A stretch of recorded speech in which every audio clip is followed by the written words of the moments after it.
Hello everybody.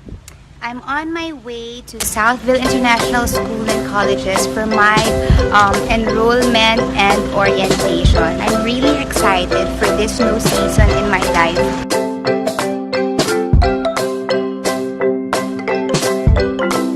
Now we're going to the cashier to pay. Makakapag-aral ulit ako.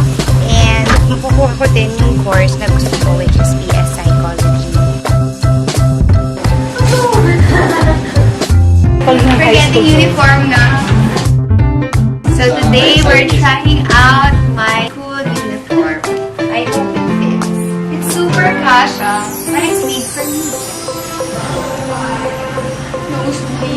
This is my building. I'm so happy to see you. This year, 2010, I graduated from Southville. Who is present? He deserves a loyalty award. I want you to meet your teachers. It's an honor to have you. Welcome to our family.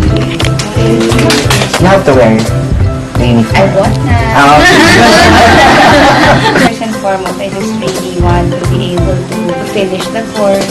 So excited also to see you graduate. Oh, thank you so much.